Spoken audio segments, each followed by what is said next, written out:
En el Callao, el primer puerto de la República, las historias no mueren, se pudren.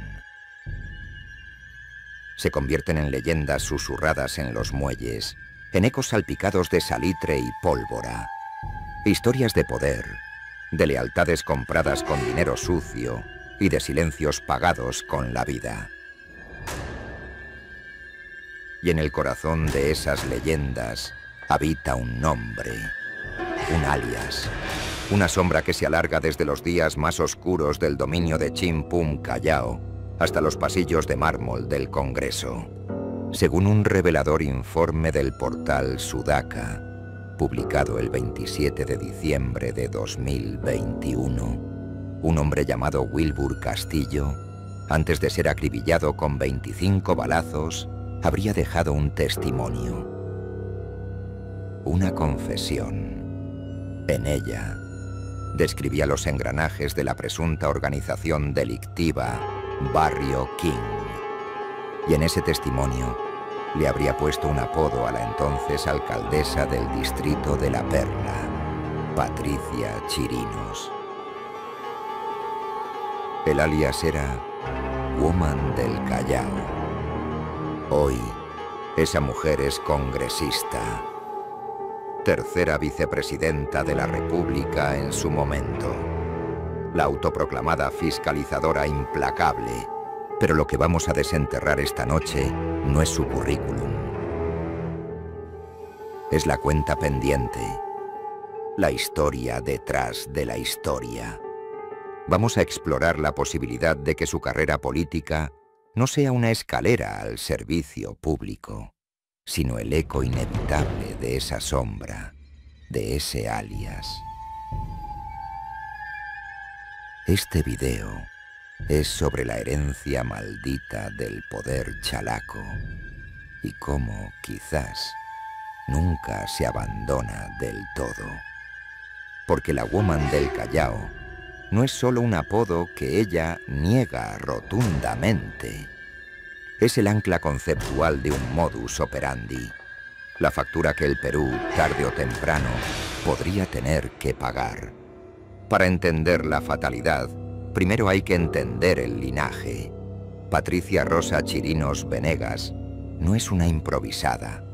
Es hija de Enrique Chirinos Soto, uno de los constitucionalistas más brillantes y polémicos del siglo XX. Un hombre de ley, de verbo preciso y afilado. Imagina por un momento ser la heredera de ese apellido, cargar con el peso de la elocuencia, del conocimiento de la norma, de la historia republicana. Pero tú, Patricia, no elegiste el camino del jurista. Elegiste el espectáculo.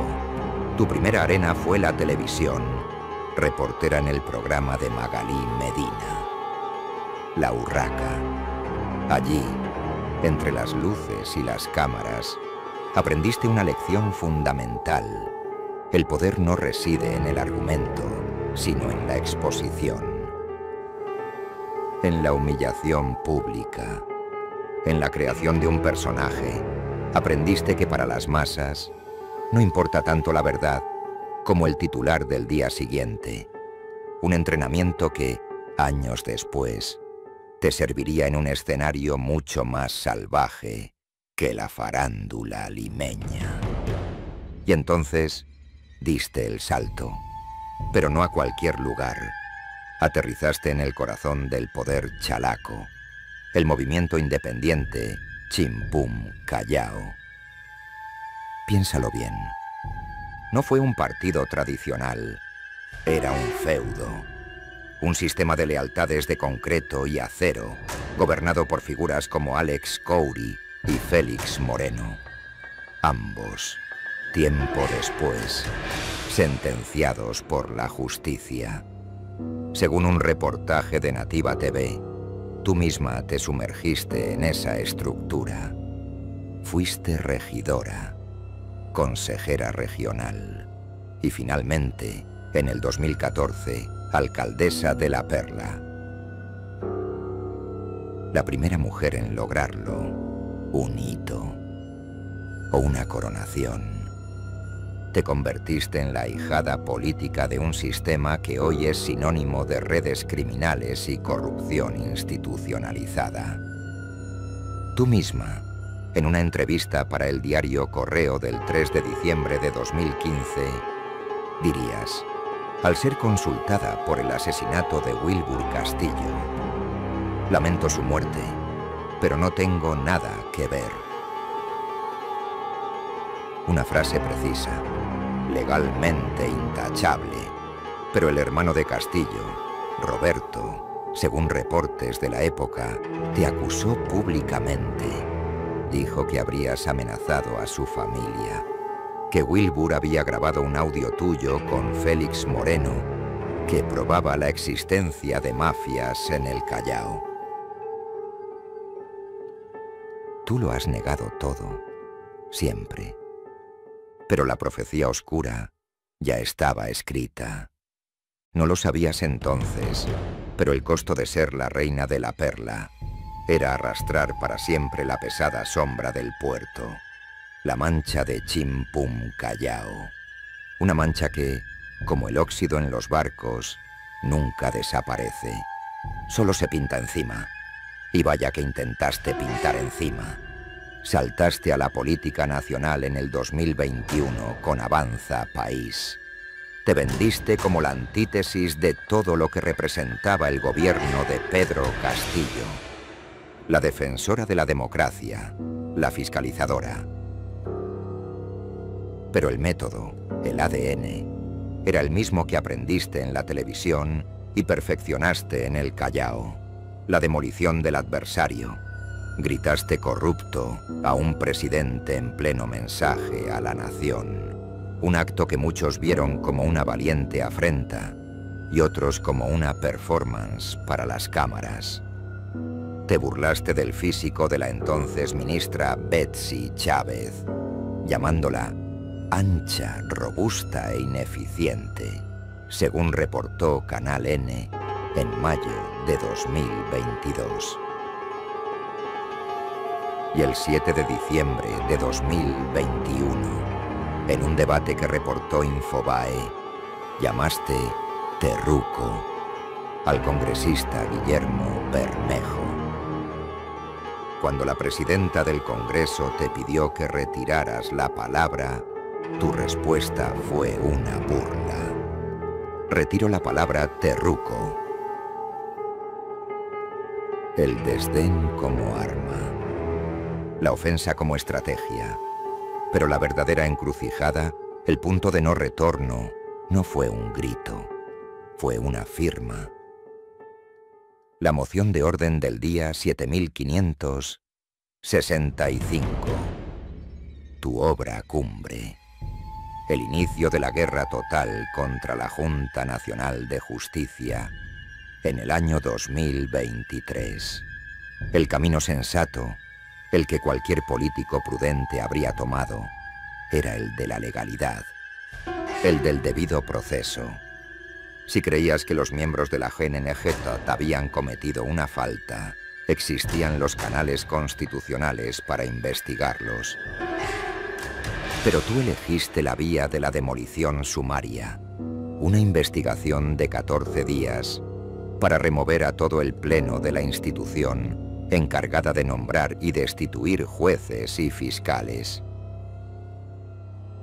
¿Por qué tanta prisa? ¿Era un acto de justicia o un favor que le debías a alguien? La fiscal de la Nación de entonces, Patricia Benavides, estaba siendo investigada por esa misma GNJ. Y tú, en los medios, la defendías con una lealtad inquebrantable. Según reportó Perú 21 el 27 de noviembre de 2023, tú la habrías bautizado como la Dama de Hierro. En tu moción, acusabas a la GNG de ser una herramienta política. Una proyección casi perfecta, porque lo que se revelaría meses después es que, presuntamente, La verdadera herramienta eras tú. La cita que sella tu ceguera o tu cálculo, la dijiste tú misma, según reportó el portal El Búho el 6 de septiembre de 2023, para justificar tu ataque. Rechazo a quienes se hacen llamar progresistas y que pretenden tomar las instituciones a su antojo. La ironía es brutal, porque mientras decías eso, presuntamente, estabas operando para entregarle el control de la justicia a una red que no era progresista, sino algo mucho más antiguo y peligroso, una red de favores. Ese día, al firmar esa moción, sellaste tu destino. Cruzaste el umbral. El fantasma del Callao había llegado al Palacio Legislativo y entonces el mundo que construiste sobre la base de la agresión y la fiscalización selectiva comenzó a derrumbarse. La prueba del sufrimiento no llegó en una celda, sino en las páginas de una disposición fiscal. El Equipo Especial de Fiscales contra la Corrupción del Poder, EFICOP, destapó la olla. Y tu nombre, Patricia, estaba allí. No como investigadora, sino como investigada. El nuevo entorno ya no era el hemiciclo, donde tus gritos te daban inmunidad. Era un expediente, un organigrama, un conjunto de chats de WhatsApp que te señalaban como la presunta operadora política de la suspendida fiscal, Patricia Benavides. La presión del terror ya no era la que tú ejercías, sino la que te asfixiaba. Los colaboradores eficaces, la prensa que antes te aplaudía, ahora te acorralaba. Los fiscales que, según tú, eran tus aliados en la lucha contra la corrupción, ahora te tenían en la mira. Y allí estaba la prueba, la cita que mostraba tu verdadero poder, no el de la ley, sino el de la negociación bajo la mesa. Un chat del exasesor de Benavides, Jaime Villanueva, reportado por Infobae el 28 de noviembre de 2023, que decía textualmente: tal vez sí llegamos. Pati Chirinos dice que ya tiene al bloque magisterial. ¿Lo entiendes? Presuntamente, estabas negociando los votos para inhabilitar a la exfiscal de la Nación, Zoraida Ábalos. A cambio, según la tesis fiscal, Benavides archivaría investigaciones contra los congresistas votantes. Un faenón legislativo. El método del Callao, escalado a nivel nacional. Tu reacción fue la de siempre. La negación, la victimización, el contraataque.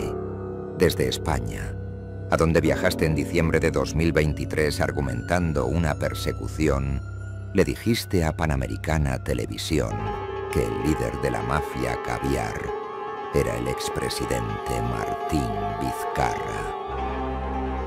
Y cuando te pidieron pruebas, tu respuesta fue lapidaria. No tengo pruebas en este momento, pero las tendré. Era una cita que no mostraba fortaleza, sino miedo. El colapso de tu mundo, la fiscalizadora, ahora fugitiva de las preguntas, la ordalía final, la forja del terror, no fue un debate, fue un allanamiento. La explosión ocurrió en la madrugada del 23 de abril de 2024. El EFICOP ejecutaba el operativo Valquiria 5. Y aunque no fueron a tu casa, el objetivo era el corazón de la red de la que, presuntamente, formabas parte. Cada puerta rota, cada caja lacrada, era un golpe a tu narrativa. Piensa en el antes y el después. Un día antes, eras la congresista intocable, la que ponía en jaque a ministros y a la Juenne Quejuartaetne. Un día después, tu nombre estaba en todos los noticieros, vinculado a una presunta organización criminal. El terror de ese momento no fue el de las sirenas, sino el del silencio, el de los teléfonos que ya no suenan, el de los aliados que ahora te miran con desconfianza.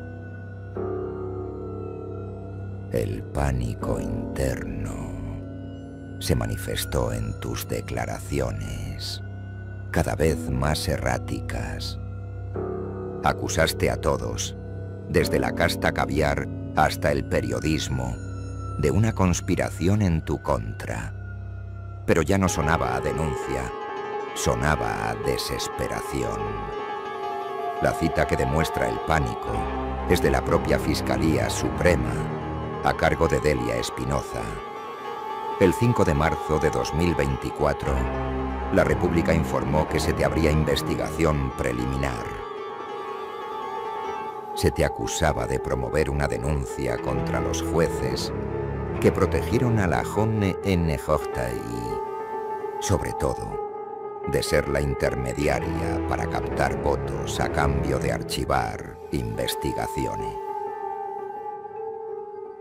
El verdugo ahora tenía su propia orden de ejecución judicial. La dama de hierro comenzaba a oxidarse. Y entonces, el clímax. El acto prohibido. El momento macabro en que la verdad, o lo que la Fiscalía considera la verdad, se materializa.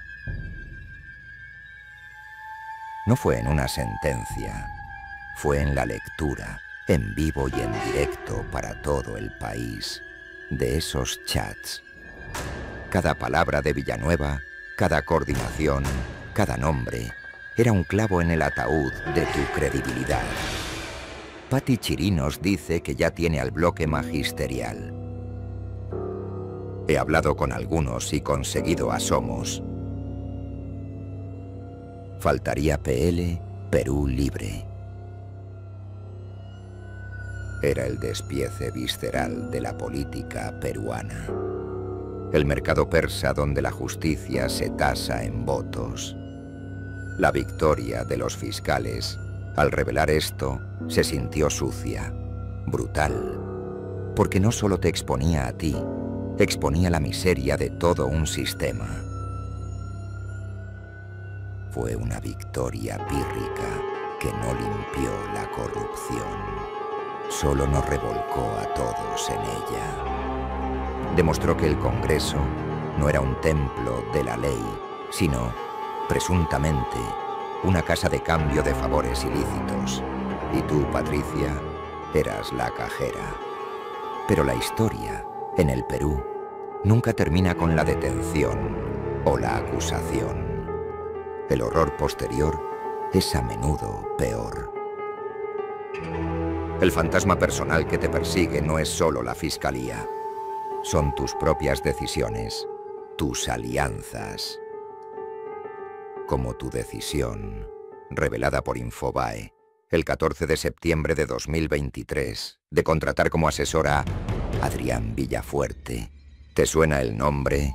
Exconsejero de Ollanta Humala, sí, pero también uno de los firmantes de la infame acta de sujeción, a Vladimiro Montesinos.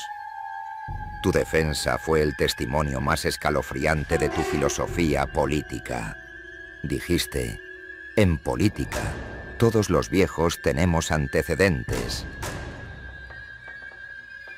¿Lo oyes? No es una disculpa. Es una absolución colectiva, una normalización del prontuario. Es la lógica de Chim Pum Callao susurrada en los pasillos del Congreso. Contrataste también, según la República, a Gloria Lara Ávila, una asesora con un pedido de 10 años de cárcel por peculado y aportante a tu campaña. ¿Lealtad o complicidad? Y mientras el Perú se hundía en una crisis de inseguridad, tú, en octubre de 2024, viajabas a Estados Unidos. ¿Para una misión oficial? No, para apoyar la campaña de Donald Trump. Diario Exitosa publicó tus videos en redes sociales, sonriente, en un hotel del magnate. Mientras las calles peruanas pedían a gritos seguridad, tú estabas en Miami, aplaudiendo a un líder extranjero. La desconexión era total. El fantasma del Callao ya no solo te atormentaba a ti, nos atormentaba a todos con su indiferencia. Y así, volvemos al inicio, al concepto central, a la mancha imborrable, a esa sombra que te persigue, Woman del Callao. Hoy, ese alias ya no es solo una nota a pie de página en un expediente sobre mafias chalacas. Lo vemos ahora como lo que quizás siempre fue, una advertencia macabra, el símbolo de un poder que no se construye con ideas, sino con control, que no busca el debate, sino la aniquilación del enemigo, que no rinde cuentas, sino que las cobra. Un estudio de la Escuela de Gobierno de la PUSTEP, reportado por La República en abril de 2025, te ubicó como la segunda congresista que más apoyó leyes que favorecían al crimen organizado. Tu respuesta, cuando un periodista te lo preguntó, fue fulminante. Sinceramente, no me interesa lo que diga la PUCP. Esa gente es totalmente caviar. Esta pregunta me parece fuera de lugar. Atacar al mensajero. Descalificar la evidencia. La misma táctica una y otra vez. La Woman del Callao sigue allí, en cada respuesta, en cada contratación, en cada voto. Una mancha imborrable para una líder que creyó que podía dejar el puerto atrás, sin entender que uno nunca deja el puerto. El puerto te lleva consigo. El veredicto oscuro al final no lo dicta un juez, lo dicta la historia. Vinieron para limpiar la política, para fiscalizar a los corruptos, y lo único que habrían hecho es enseñarnos una lección funesta. Que hay una corrupción más profunda que la del dinero. Es la corrupción del alma, la que te convence de que para salvar al país, primero tienes que destruirlo. Por cierto, en el próximo vídeo analizaremos a un personaje político muy controversial. Suscríbete para no perdértelo y deja tu comentario.